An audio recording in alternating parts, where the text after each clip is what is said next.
Assalamualaikum warahmatullahi wabarakatuh. Alik. Alhamdulillah di hari yang cerah ini kita dapat berkumpul dan untuk melaksanakan syuting EVOS ini bersama tamu yang sangat spesial. Syekh, mohon perkenalkan Syekh diri. Abdul Hasan Ali Jabullah. Ya, Ya, Syekh Abdul Hasan. ya. Syekh apa kabar Syekh? Alhamdulillah, Allah Alhamdulillah. ibarik fiik. Ya. Ya. Saya juga. Syekh, mumpung masih lebaran ya minal aizin Syekh ya. Ya. Minal aizin, wal izin. Maaf. Syekh ini Allah pas ibarik fiik. Ya. Syekh pas lebaran nih pulang kampung nggak atau gimana Syekh?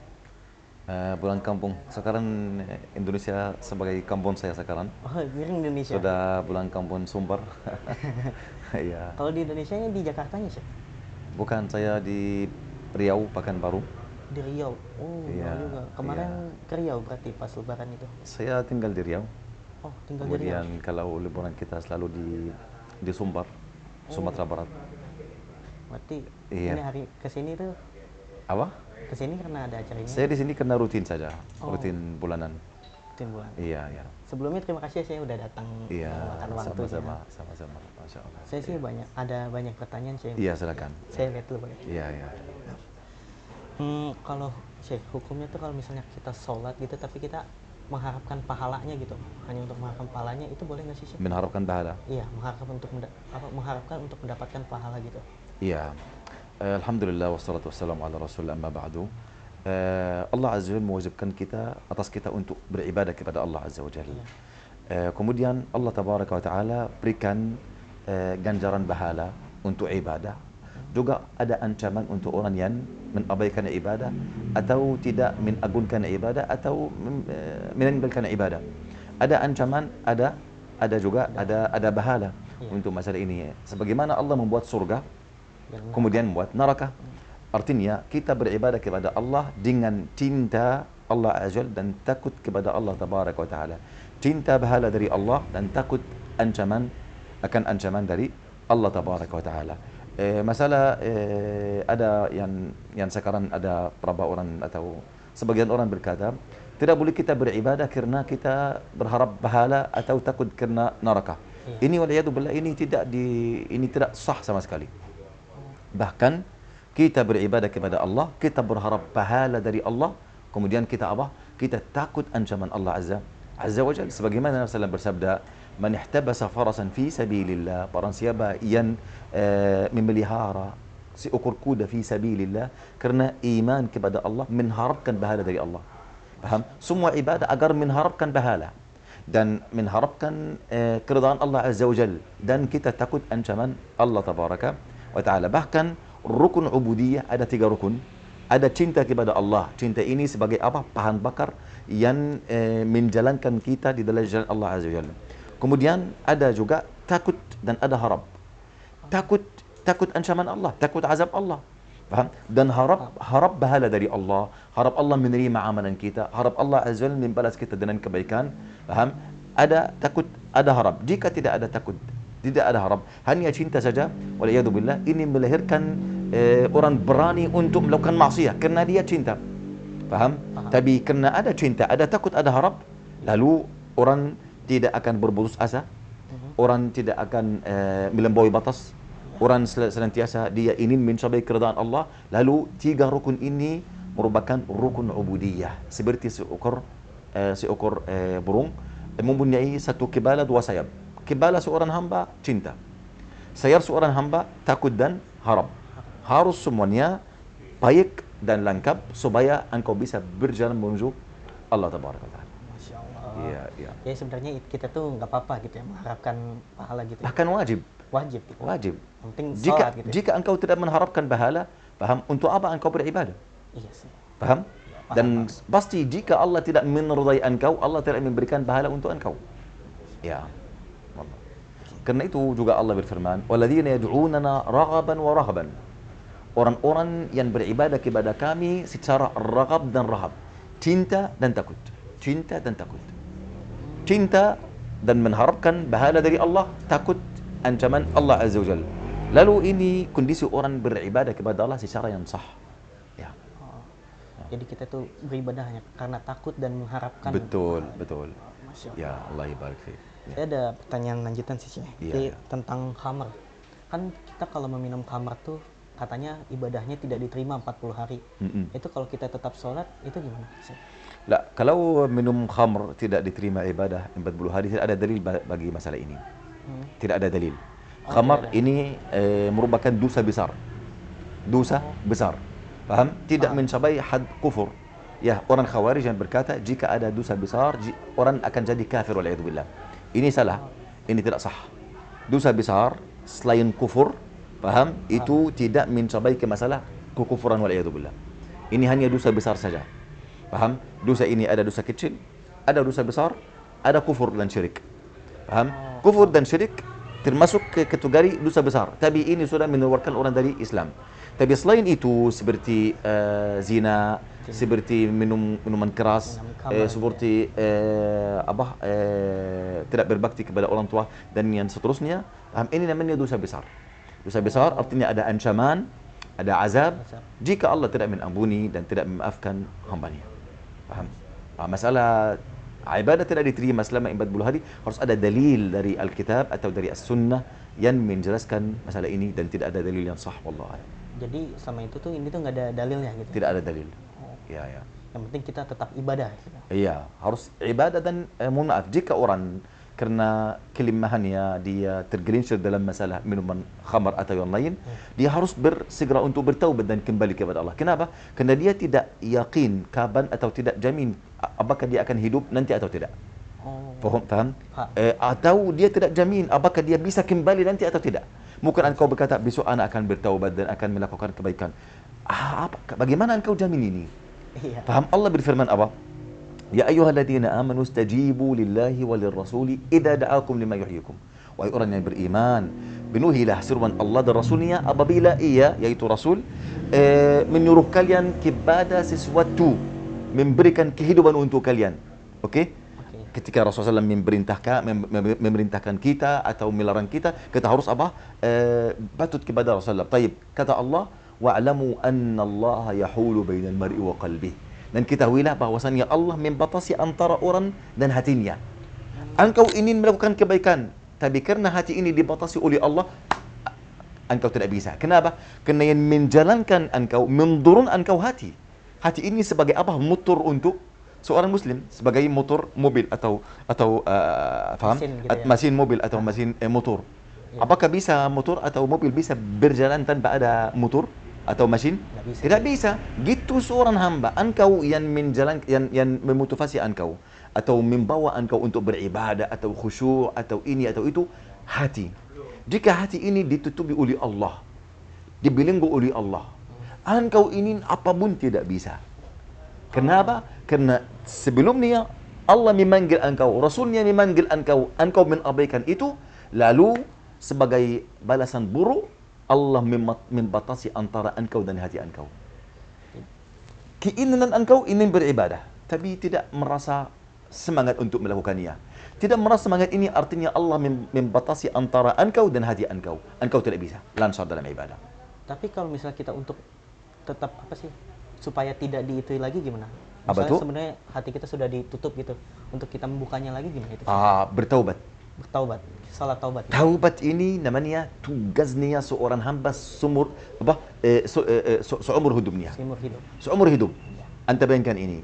Faham? KTB di Indonesia di namanya tidak ada expired, seumur hidup, betul? Iya. Kalau di Mesir KTB 7 tahun expired. Setelah 7 harus apa? Ada KTB baru. Paham? KTP-nya diganti terus gitu. Diganti, harus 7 tahun diganti. Taubat di dalam Islam seumur hidup. Ini tugas, tidak bisa berhenti sama sekali. Bahkan setiap hari harus engkau bertaubat. Nabi SAW yang tidak ada dosa baginya, setiap hari minimal 500 kali beliau bertaubat kepada Allah. Nabi berkata, ya wahai manusia sekalian, bertaubatlah kepada Allah, memintalah ampunan kepada Allah. Aku meminta ampunan kepada Allah setiap hari minimal 100 kali. Paham? Dan sahabat berkata, tidak ada Nabi tidak bermajlis sekali kecuali kita menghitung baginya. Beliau mengucapkan astaghfirullahaladzim wa atubu ilaih 70 kali. Berapa majlis beliau bermajlis setiap hari? Paham? Artinya Nabi sendiri minimal 500 kali mengucapkan astaghfirullahaladzim wa atubu ilaih. Bagaimana kita? Lalu supaya ada kunci untuk membuka belenggu hati dan akal, atau menghidupkan hati lagi, istighfar dan taubat. Istighfar dan taubat. Kunci seluruh kebaikan di dunia ini istighfar dan taubat. Masya Allah. Berarti kita harus istighfar terus kita. Banyak. Ma khaba man istighfar. Tidak ada orang merugi yang senantiasa beristighfar kepada Allah Tabaraka wa Ta'ala. Masya Allah. Ya. Terus mau lanjut lagi sih. Ya, silakan. Ini tentang ini sih makanan gitu. Kita kan katanya nggak boleh makanan dari dua alam, hewan yang dari dua alam gitu sih. Tapi itu untuk pengobatan gimana sih? Kayak misalnya Apa artinya dua alam? dua alam tuh kayak misalnya dia bisa hidup di darat dan hidup di air gitu sih. Kayak misalnya buaya ataupun kepiting. Iya. Itu kan katanya diharamkan, kita nggak boleh makan yang seperti itu. Iya. Tapi jikalau untuk pengobatan itu gimana sih? Masalah menharamkan hewan yang ada hidup di dua alam, ini masalah khilafiyah antara ulama. Ada sebagian ulama menghalalkan ini. Karena mereka berkata hewan itu bisa hidup dalam air. Artinya dia menambil hukum hewan yang hidup dalam air. Ada yang lain berkata tidak, dia bisa hidup di luar air. Artinya kita faham meletakkan baginya hukum hewan yang hidup di luar air. Faham? Seperti binatang yang di luar air, seperti masalah sapi atau ini, jika mati tidak boleh dimakan. Paham? Kemudian tidak boleh disembelih karena tidak dihalalkan oleh Allah disembelih. Maka ada perbedaan antara para ulama. Paham? Engkau masalah menambil bindabat yang berkata halal, sudah. Semuanya halal untuk engkau. Taib, engkau mendengar cerita para ulama dalam masalah ini, kemudian engkau menuatkan dalam hati engkau yang berkata haram. Paham? Jika mereka berkata haram, sudah. Engkau menutup masalah ini. Paham? Dan kita harus meyakini bahwasanya Allah Subhanahu wa taala, kata Nabi sallallahu alaihi wasallam, "Ma anzalallahu min da illa wa anzala ma'ahu dawa." Allah tidak menurunkan penyakit kecuali Allah menurunkan bersamanya apa? Obatnya. Dan Allah Subhanahu wa taala tidak membuat obat, kata Nabi sallallahu alaihi wasallam, Allah tidak membuat obat umatku di dalam hal yang Allah mengharamkan atasnya. Jadi, paham? Jangan engkau berkata, "Oh, obat saya hanya dalam masalah yang diharamkan ini." Bukan. Engkau hanya memilih jalan yang mudah saja. Jika engkau mencari, pasti akan mendapat hal yang paling baik yang dihalalkan oleh Allah dan Rasulnya. Faham Syekh? Tetapi kita harus masuk dalam pintu awal, wattaqullaha wa yu'allimukumullah. Bertakwalah kepada Allah, maka Allah akan memberikan pelajaran untuk kalian, jalan keluar untuk kalian dari semua kesulitan. Faham? Maka jika ada obat dalam hal yang engkau ragu-ragu apakah haram atau halal, jika engkau membiarkan ini, meninggalkan ini karena engkau takut kepada Allah dan engkau tidak yakin ini halal, pasti Allah akan mengganti engkau dengan hal yang sangat baik dan sangat mudah. Karena kita tahu obat ini sabab, dan sabab ini yang menyebabkannya siapa? Allah Subhanahu wa taala.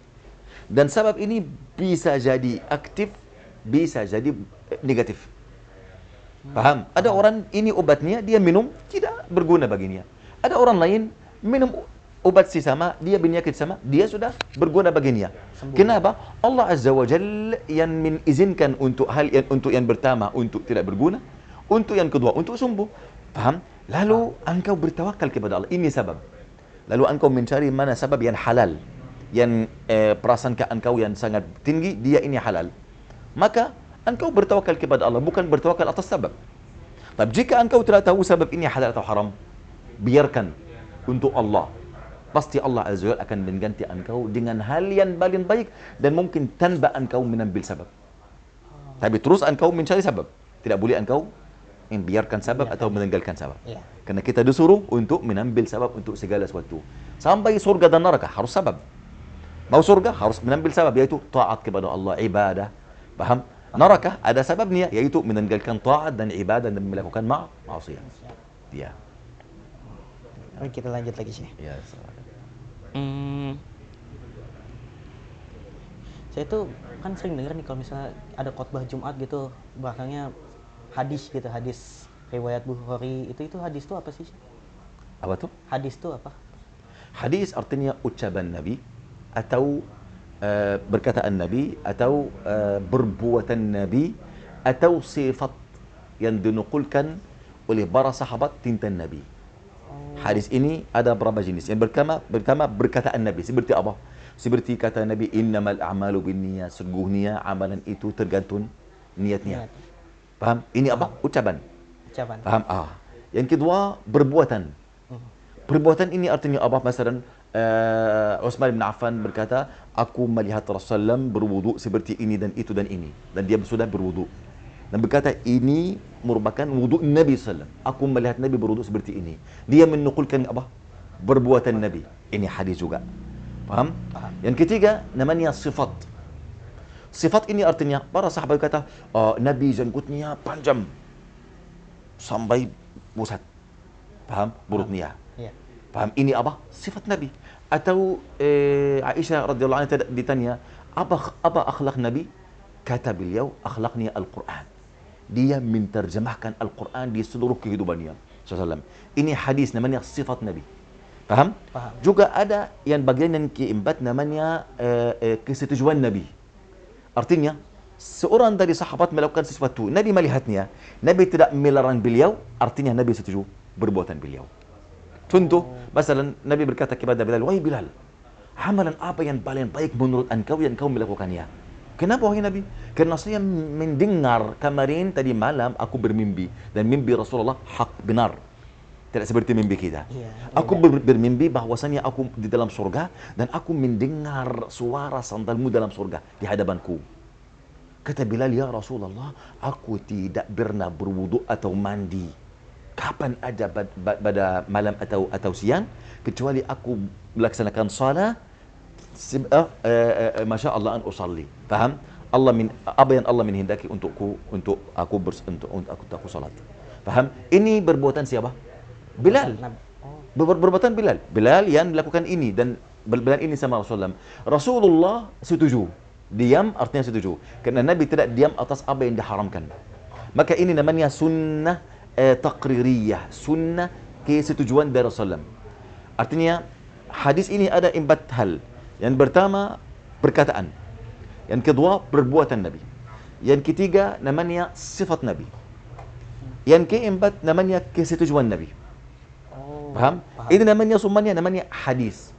Jika engkau membaca hadis apapun dalam Bukhari, Muslim, dalam buku sunnah-sunnah yang empat atau yang lain, maka semua ini namanya apa? Hadis. Hadis artinya hal dari 4 hal yang saya sudah sampaikan ini. Tentang Nabi Muhammad. Hadis namanya ma udhifa ila nabi min qaulin aw fi'lin aw taqririn aw sifah. Apa yang dinisbatkan kepada Nabi merupakan perkataan, perbuatan, kesetujuan dan sifat. Ini namanya hadis. Itu hadis. Dan hadis juga bisa diterima, bisa ditolak. Ada yang sahih, ada yang dhaif. Itu tuh gimana maksudnya? Sahih ini artinya hadis ini bagaimana sampaikan kepada Imam Bukhari. Imam Bukhari ini meninggal tahun 256 Hijriah. Antara dia dan Nabi SAW berapa tahun? Banyak, 256 tahun. Faham? Taib. Bagaimana dia bisa mengetahui Nabi berkata ini dan tidak berkata ini?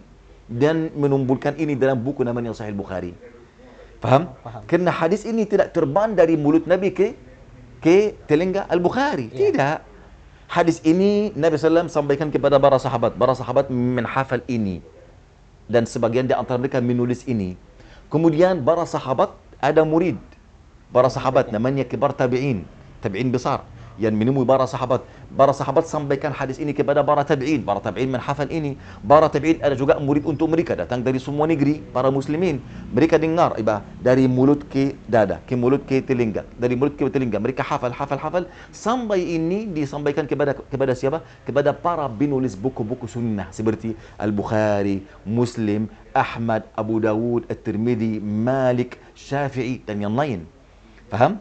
Artinya hadis ini datang sampaikan dari Nabi atau dari para sahabat kepada para penulis buku sunnah melalui namanya sanad. Sanad artinya perawi-perawi yang mendengar dan sampaikan, Faham? Di antara mereka ada yang hafalnya kuat, namanya hadisnya sahih. Di antara mereka ada hafalnya 5. Atau dia bersalah, atau dia berdusta. Berdusta artinya hadisnya palsu. Hadisnya palsu gitu ya. Bersalah artinya hadisnya munkar atau batil. Mungkin hafalnya kuat tapi dia terkadang salah. Iya sih. Contoh masalah, ada orang hafal Quran, saya mau buat ujian untuk beliau. Ayo, seturlah masalah surat Ali Imran. Dia hafalnya masalah mungkin 50%. Artinya 50% saya menerima dari hafalnya. 50% yang lain saya menolak. Gitu ada perawi hafalnya 50% saja. Lalu 50% yang dia hafal kuat, saya akan menerima. Yang hafal 5, ana menolak. Gitu para ulama tahu mana hadis yang sahih, mana hadis yang dhaif. Melalui apa? Kaidah-kaidah yang para ulama hadis sebagai terhadapnya dan menulis ini dan sebagai timbangan untuk berkataan atau ucapan atau semua berita kelas dari Nabi, dari setelah Nabi, dari sebelum Nabi, mereka membuat ini atas filter, seperti filter. Filter. Filter ini, melalui filter ini namanya kaidah-kaidah. Melalui kaidah-kaidah ini kita bisa mengetahui apakah ini sabda Nabi yang benar atau tidak. Faham? Paham. Ilmu hadis ini ilmu yang sangat agung, sangat mulia. Jika kita memperhatikan ilmu ini, Allahu Akbar. Melalui ilmu ini, Allah menjaga Al-Quran. Melalui ilmu ini, Allah menjaga seluruh agama Islam. Kerana tidak ada ilmu ini di umat sebelum kita, seperti Yahudi, Nasrani dan lain. Faham? Mana buku mereka? Tidak ada. Mana berita terhadap nabi-nabi mereka? Tidak ada sama sekali. Kenapa? Kerana tidak ada ilmu ini. Lalu buku mereka dan seluruh berita dari wahyu kepada mereka semuanya hilang. Tapi umat Islam, kerana ini umat yang kekal sampai akhir zaman, sampai hari kiamat, Allah SWT menciptakan ilmu ini, yaitu ilmu hadis, supaya Allah Azza wa Jal menjaga Al-Quran dan hadis Nabi SAW. Akhirnya kita bisa tahu mana yang sahih, mana yang dhaif. Ya. Jadi kita tahunya dari itu, di filter-filter itu juga. Filter, yaitu ilmu hadis. Dan ulama hadis di setiap masa ke masa sangat jarang, sangat sedikit. Kerana itu ilmu yang paling susah di antara semua ilmu-ilmu syar'i yang lain. Mungkin untuk masalah engkau mentah satu riwayat saja, satu hadis saja, engkau perlu mungkin 1 minggu, 2 minggu untuk satu hadis saja. Bayangkan, siapa yang punya kesabaran untuk dia bisa mentahqiq, meneliti salah satu hadis selama 2 minggu. Satu hari bahasa mungkin 20 jam duduk untuk mentahqiq hadis ini. Paham? Paham. Ya, susah ya. Apa? Terakhir. Yang terakhir ya saya, sebelum penutupan. Ya. Bagaimana sih saya agar kita bisa konsisten gitu menjaga sholat kita ketika kita lagi sibuk banget gitu dalam. Bayangkan, untuk kita menjaga salat, menjaga ibadah, ini salah satu cabang, bukan dasar. Dasar ini, apakah kita mengenal Allah atau tidak? Mengetahui Allah atau tidak? Jika engkau mengetahui Allah, mustahil engkau mendahului salah satu hal daripada perintah Allah. Bahkan engkau menunggu waktu panggilan Allah untukmu, yaitu melalui salat, komandan azan, supaya engkau terbang ke masjid. Untuk meluangkan waktunya dulu ya. Mustahil engkau mendahului salah satu hal daripada perintah Allah dan ibadah kepada Allah. Kapan engkau mendahului? Jika engkau tidak mengenal Allah sebagaimana mestinya. Faham? Artinya oleh kerana itu ulama berkata, dasar bundasi setiap muslim dan muslimah yang pertama kali harus mengetahui Allah. Rukun-rukun Islam. Rukun yang pertama apa? Asyhadu alla ilaha illallah, asyhadu anna Muhammad. Ini namanya bagaimana engkau mengetahui Allah. Allah itu Maha Esa. Muhammad Rasulullah itu Maha Esa untuk diikuti secara buta. Tidak boleh engkau melanggar atau menyelisih beliau sedikit pun. Selain Rasulullah, engkau bisa melanggar, tidak ada masalah. Kecuali Rasulullah SAW. Faham? Ini engkau bisa bertauhid, tidak mustahil engkau bertauhid secara murni kecuali engkau mengetahui Allah. Jika engkau mengetahui Allah dengan nama-nama dan sifat-sifat Allah Azza wa Jalla, pasti engkau akan tunduk untuk apa? Perintah Allah, untuk larangan Allah. Mustahil engkau namanya tidak ada khusyuk di dalam salat, engkau malas dalam ibadah. Ini tidak ada ini seluruhnya. Kapan ada engkau malas, engkau tidak ada khusyuk, engkau tidak menjaga salat atau ibadah? Jika engkau tidak mengenal Allah. Sebagaimana engkau mengenal Allah, sebagaimana engkau ada khusyuk dan ibadah secara yang baik kepada Allah Azza wa Jalla dan istiqamah. Berarti kuncinya itu kita harus kunci mengenal Allah. Oleh kerana itu Al-Quran sangat banyak ayat terhadap Allah, nama Allah, sifat Allah, perbuatan Allah. Bahkan Al-Quran seluruhnya tentang Allah Azza wa Jalla. Faham sih? Tentang Allah secara langsung atau perintah dari Allah atau ibadah kepada Allah. Ini Al-Quran atau berita dari Allah terhadap ummah-ummah sebelum kita. Paham? Lalu mengenal Allah ini nomor satu. Nomor satu. Jika kita mengenal Allah, seluruh ibadah kita akan baik. Paham? Akan ada istiqamah. Mustahil engkau merasa malas. Mustahil engkau berdusta. Mustahil engkau akan menzalim orang lain. Karena engkau mengenal Allah. Allah itu maha adil subhanahu wa ta'ala. Ya. Allah ibarak. Terima kasih Syekh. Udah Ya. terakhir gitu Syekh. Masya Allah. Allah ibarak fiik. Jazakumullah khairan. Terima kasih Syekh atas Wabarakallahu fiikum. Semoga Allah menjadikan ini bermanfaat untuk kita semua. Amin. Dan menerima amalan kita semua. Amin. Amin. Ya Rabbal Alamin. Jazakumullah khairan. Wabarakallahu fiikum. Terima kasih Syekh ya. Ya Allah ibarak fiik. Jazakumullah khairan.